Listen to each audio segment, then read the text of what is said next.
The Indigenous Youth Wellness Team would love to thank Snanawas for hosting us and feeding us, and all of its residents for taking us in and allowing us to record this podcast on the territory. So, big appreciation and thank you. Hopefully, we get to return if I get it right. Your eyes like darted over.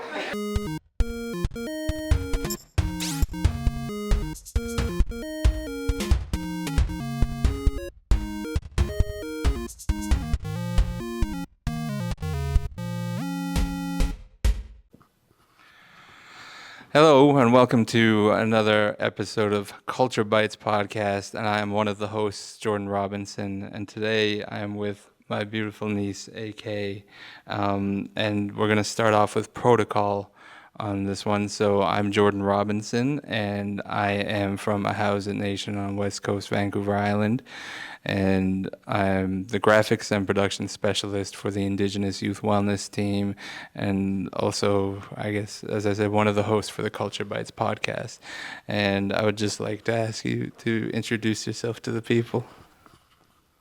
Anthapa openeratze kila tana skonitamach nasquish tinitsanak sanemach equamo ach snatnaus ahazit e ukilet.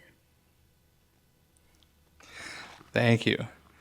We're here to hear a story today, and I heard words of strong and resilience, and those things are echoing in my head today as we get ready to hear this. So I just wanted to do a quick little light intro before we get to the discussion at hand.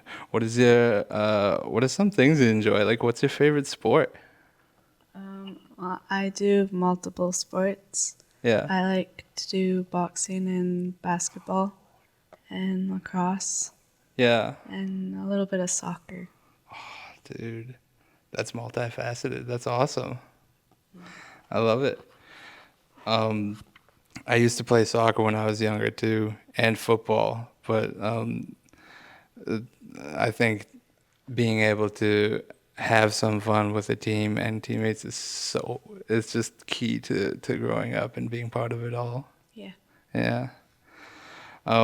So you have a story about strength is one of the words that keeps echoing in my head.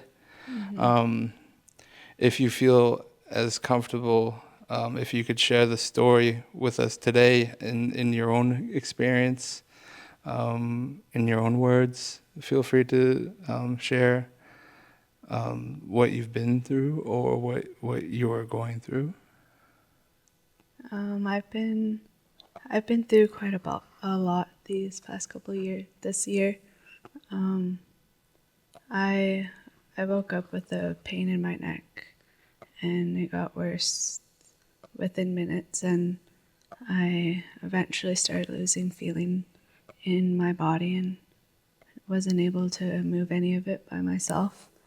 Eventually, my mom and sister had to take me to the hospital, and we were there for quite some time before we went to Victoria Hospital to get checked out there, and then I'm not quite sure on how long we were there for. And then we got taken out to Vancouver BC Children's Hospital, and I was there for 3 months, and I became paralyzed and wasn't able to move any of my body for about a couple months. But I was very determined to start moving again, even though I was told that I wasn't gonna be able to start doing anything or getting my movement back for quite some time. But with being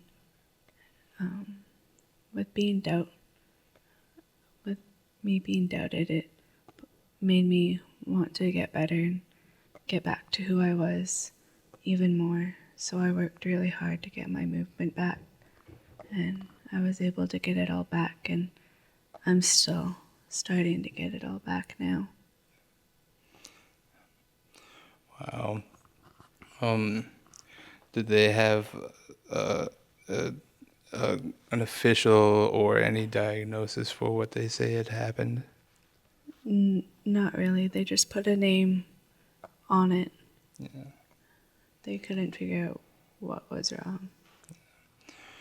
The one aspect I enjoy out of that is just no matter what, you know you wanted to get stronger. And as one of my elders, his words echo in my head and my body is each day we get stronger. He said if we wake up and we say that every day, each day I get stronger, other people are saying it too, and you're growing with the community. And it's something that I think in my head that just echoes randomly throughout the days. Each day I get stronger. So it's a beautiful philosophy that even within the doubt, you are still finding the strength, and you grow each day. You grow stronger. I have high regards and high respect for that. If it's okay, how did it feel during some of the process of the difficult time? If you're okay with sharing.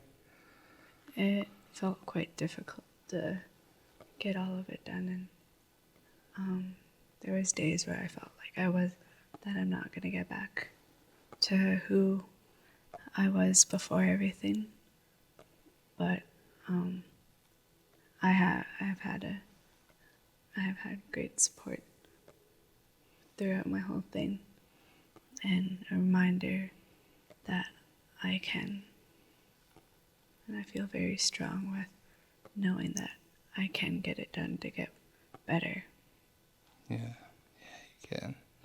And it's great to have that support system, and it's great to have those people behind you. It sounds like it's a great motivator. So as heavy as it's been, and I know like advocating for yourself, and it's a heavy experience and a long process. What do you do personally to stay grounded in like through all of this? I pray, and I use cedar and water, and I use tamoth, and I go for baths and tobacco. Medicine. Yes. Medicine. That's beautiful. Medicine is so important in all aspects, like the water and the tobacco, as you said, or even laughter. Yes. And just a little insight as to our time today is there's been so much laughter, and it brings me joy just to be around your orbit and hearing laughs and old stories and things like that. It's fantastic, and it is medicine. You have strong medicine around you, and I could feel it. Speaking of your circle, in your circle or your support system, who do you hold close in all of this? Who's been the support that's been with you? My parents and my younger siblings and my older sister and all my aunties and uncles and my grandparents and all my cousins that have tried their best and always came to come see me when they can when I was in the hospital, and that still try and come see me now that I'm at home is who I hold very close. But I hold my parents the closest because they stayed with me and still have helped me. Yeah. When I think about that, once again, circling back to one of my elders, there's this term I think of. It's love is not a feeling; it's a commitment. And it sounds like your parents are very committed, and that's a beautiful thing. I hold that to high regards, and it's just wow. It's been a long year, and for them to be there is so awesome. It's so amazing. Yeah. So outside of the typical medical, what medicines do you feel like helped you along your journey? And it could be anything. Medicines, just what helps you feel well adjusted. The using cedar. Yeah. I keep cedar branches above my door.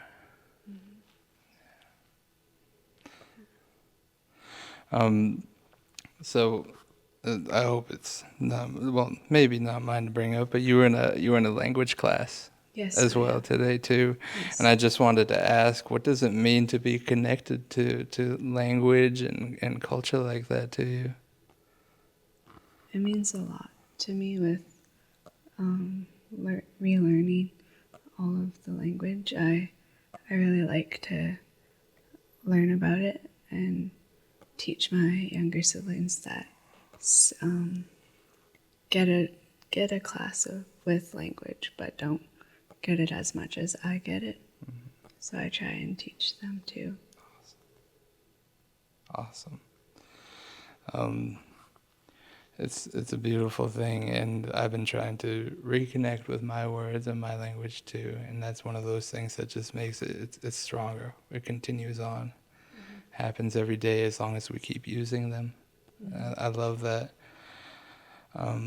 Before we start to wind down or something with the conversation, just for other Indigenous youth on their own journeys and their own life processes, what would you like to share with them?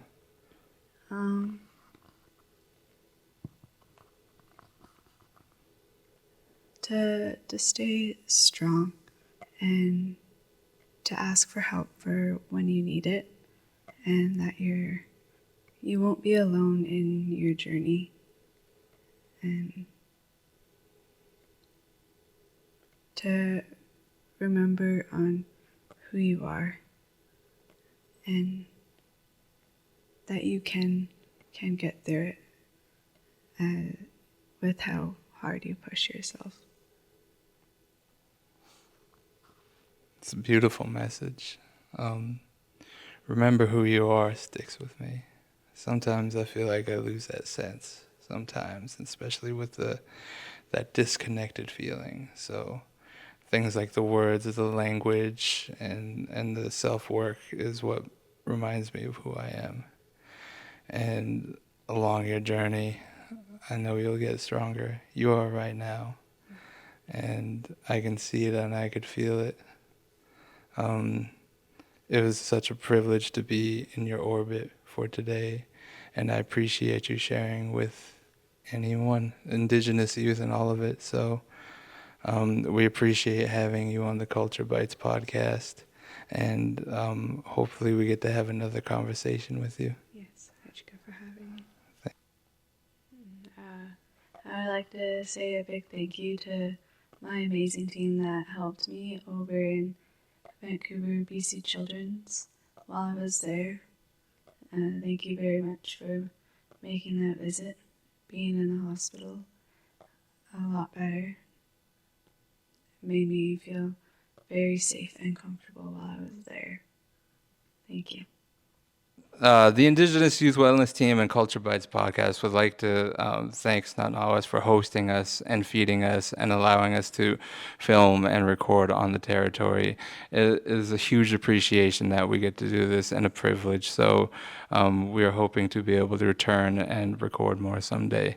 Thank you for hosting Culture Bites once again. Joe.